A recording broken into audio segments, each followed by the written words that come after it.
Hello मेरे class 7 के छोटे छोटे प्यारे बच्चों, वेलकम टू किलोजेनिक्स। दोस्तों यहाँ पर हम लोग अपनी क्लास 7 की गणित प्रकाश को पढ़ रहे हैं। दोस्तों यहाँ पे क्लास 7 का गणित प्रकाश का चैप्टर 1 हम लोग पढ़ रहे हैं, लार्ज नंबर्स अराउंड अस। तो हम पूरी तरह से एक एक कॉन्सेप्ट को देख रहे हैं, सारे क्वेश्चंस को कर रहे हैं दोस्तों यहाँ पे, और पूरी तरह से इस पूरी किताब को यहाँ पर हम समाप्त करेंगे। तो चलिए शुरू करते हैं दोस्तों। ये है सेशन नंबर 13, जहां पर हम लोग एग्जैक्ट एंड अप्रोक्सीमेट वैल्यूज वाला टॉपिक कर रहे हैं। दोस्तों हम लोगों ने ये टॉपिक लास्ट सेशन में स्टार्ट किया था, लेकिन यहां पर हम कुछ क्वेश्चंस करने वाले हैं रिलेटेड टू द टॉपिक। चलिए, तो दोस्तों यहां पर कुछ क्वेश्चंस दे रखे। हम लोगों ने लास्ट क्लास में कुछ अप्रोक्सीमेशंस किए थे, आपको याद होगा, नियरेस्ट नेबर्स हमने ढूंढने थे, ठीक है ना। तो चलिए, तो यहां पर दोस्तों कुछ बातें हैं, कुछ सवाल हैं, let's do it. Roxy and S2 are estimating the values of simple expression। ये कुछ समेशन का एक्सप्रेशन है दोस्तों। सो 4,63,128 अगर हम ऐड करेंगे 4,19,682 में, तो हमें क्या मिलेगा? जो सम आएगा वो क्या मिलेगा? तो यहाँ पे 8 लाख का सम मिलेगा या 9 लाख के आसपास का सम मिलेगा, तो हम अप्रोक्सीमेट कर सकते हैं। तो आप बोलोगे सर हम नंबर्स को 1000 में अप्रोक्सीमेट करते हैं, 1000 में, ठीक है ना, 1000 डिजिट पर अप्रोक्सीमेशन करते हैं। तो यहाँ देखिए दोस्तों, अगर हम देखें तो इसका अगला डिजिट जो है 1 है, मतलब 100 डिजिट 1 है, तो ऑब्वियसली 1000 डिजिट को वो अफेक्ट नहीं करेगा, और इसको हम जीरो कर देंगे, तो ये हो जाएगा 4,63,000 हो जाएगा ये ऊपर वाला नंबर। और नीचे वाला नंबर अगर आप देखोगे तो 100 डिजिट पर 6 आ रहा है, तो इसका मतलब ये 1000 डिजिट को में 1 ऐड करेगा, 9 में 1 ऐड करेंगे तो 0 बन जाएगा, इधर 1 आएगा तो 2 बन जाएगा, तो याद जाएगा 4,20,000, एक जीरो रह गया, ठीक है ना। सो इसका मतलब इसको अप्रोक्सीमेट करेंगे बनेगा 4,63,000, इसको अप्रोक्सीमेट करेंगे बनेगा 4,20,000। और अगर हम अब इन दोनों को ऐड करें तो अप्रोक्सीमेटली क्या बन जाएगा दोस्तों? अप्रोक्सीमेट आंसर जो होगा हमारा वो हो जाएगा 8,83,000, ठीक है ना। और अगर अब हम इसको अप्रोक्सीमेट करने की कोशिश करें दोस्तों, तो दोस्तों आप यहां पर देख सकते हैं दोस्तों, 10,000 वाली डिजिट 8 है, तो वो लैक्स वाली डिजिट में 1 ऐड कर देगा अगर हम राउंड अप करेंगे, तो मतलब राउंड ऑफ करेंगे तो दिस विल बिकम दोस्तों, यहां पर 1 ऐड करेगा 9 बन जाएगा ये, और ये बन जाएगा approximated value. So 9 lakh will be the approximated value. So कौन सा एस्टिमेट करेक्ट है? रॉक्सी कहती है कि the sum is near 8 lakhs and is more than 8 lakhs। The sum is near 9 lakhs and is less than 9 lakhs। तो आप देख सकते हो ये जो समेशन आ रहा है हमारा अप्रोक्सीमेट समेशन, ये 9 lakhs अप्रोक्सीमेट होगा, लेकिन 9 लाख से थोड़ा कम है। सो क्या कह सकते हैं अपन?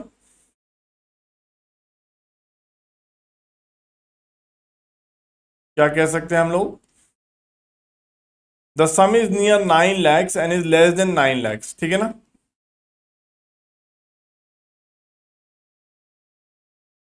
सो whose estimation is close to the sum? S2। S2 का एस्टिमेशन सम के करीब है, ठीक है ना। Will the sum be greater than 8,50,000 और लेस देन 8,50,000? तो आप देख सकते हो दोस्तों यहाँ पे जो समेशन आ रहा है वो मोर देन, हम देख सकते हैं 8,83,000 है, मोर देन 8,50,000 है, राइट।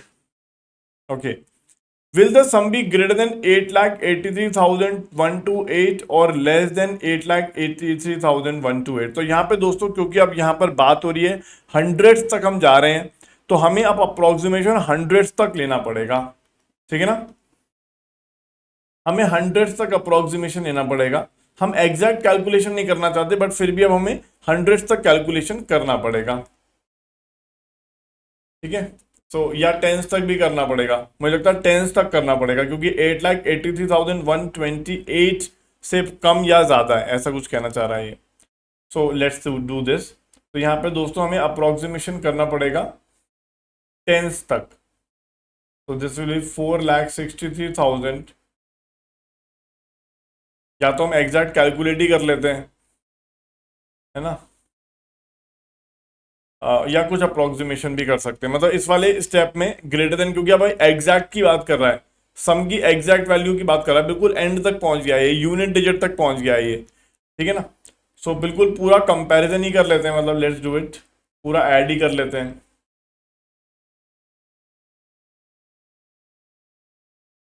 तो आप देखोगे दोस्तों यहाँ पे आएगा 6 और 2, 8 और 2 ऐड होगा, 0 मिलेगा, 1 ऊपर, 8 और 2 ऐड होगा, फिर से 1 मिलेगा क्योंकि कैरी ऊपर 1 का था, 1 ऊपर, 6 7 8, 9 और 3 ऐड होगा, 2 मिलेगा, 1 ऊपर, 6 7 8, yes. So the answer is 8,82,810, 8,82,810। तो क्या आएगा दोस्तों, अगर आप देखोगे exact value, so the sum will be less than, the sum will be less than this, और हम एग्जैक्ट वैल्यू भी निकाल सकते हैं, 8,82,810, ठीक है ना। चलिए चले आगे। अब बिल्कुल सिमिलर दोस्तों डिफरेंस में होता है, ठीक है। आप देख सकते हो यहाँ पे sum we are subtracting the two numbers, तो कौन कौन से नंबर्स हैं, 14,63,128 और दूसरा नंबर है 4,90,020। अगर हम इनको अप्रोक्सीमेट कर लें, 1000 तक अप्रोक्सीमेट कर लेते हैं, तो यहाँ देखिए दोस्तों ये 100 डिजिट है, 1 है, तो ये अपने 1000 को कुछ नहीं करेगी, तो इसको अप्रोक्सीमेट करोगे तो 14,63,000 आ जाएगा।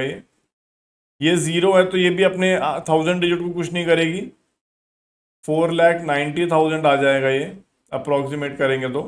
अब देखिए दोस्तों सब्ट्रैक्शन करते हैं, तो यहाँ पे 0 0 0, 3 यहाँ पे 3 आ जाएगा, 14 में से इधर जाएगा कैरी, 13 बचेगा, और यहाँ पे कितना जाएगा 16, और ये 9 जाएगा तो कितना बनेगा 7,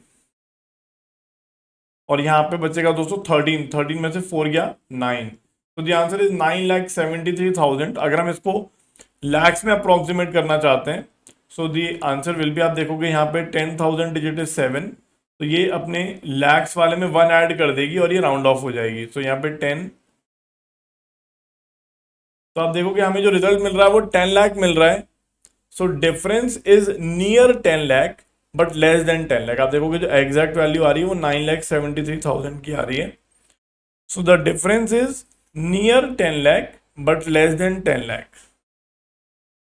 ठीक है ना, रॉक्सी, ओके। और यहां पे आप देखोगे दोस्तों जो डिफरेंस आ रहा है वो ग्रेटर देन, क्योंकि आप देख सकते हो 9,73,000 आ रहा है, so it is obviously greater than,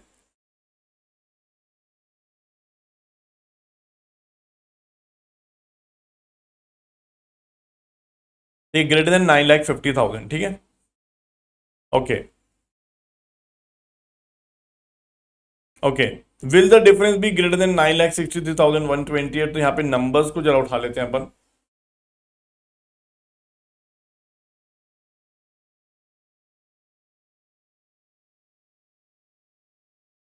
numbers क्या थे, अच्छा नंबर्स यहाँ लिखे हैं तो कोई परेशानी नहीं है। तो हमें अप्रोक्सीमेट करना है कि भाई क्या आपको लगता है कि ये जो नंबर आएगा, जो रिजल्ट आएगा 9,63,128 से बड़ा आएगा या छोटा आएगा, ठीक है ना। तो we can think about it.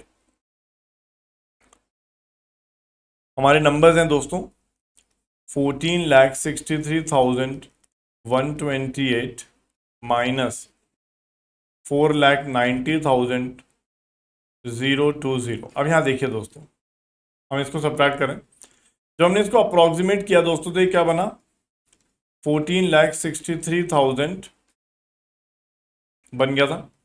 हमने इसको अप्रोक्सीमेट किया दोस्तों तो ये आया था 4,90,000, राइट। तो यहां पे हम क्या कर सकते हैं, क्योंकि हमें पूरा कंपेयर करना है कि हमारा आंसर 9,63,128 से बड़ा आ रहा है कि छोटा आ रहा है, तो हमने जब अप्रोक्सीमेशन किया दोस्तों तो हमारा जो आंसर आया था वो आया था 9,73,000 आया था। ये तो काफी बड़ा है इससे, राइट, मतलब 10,000 अप्रोक्सीमेटली 10,000 टाइम्स बड़ा है, मतलब 10,000 वैल्यूज बड़े हैं इसमें, ठीक है। इन दोनों के बीच में 10,000 का डिफरेंस है, तो मुझे लगता है कि नंबर हमारा 9,63,000 से तो बड़ा ही आएगा, जो डिफरेंस आएगा ग्रेटर देन ही आएगा। बट एक्चुअल आंसर बताने के लिए अपन क्या कर सकते हैं, अपन एक्चुअल सब्ट्रैक्शन कर सकते हैं।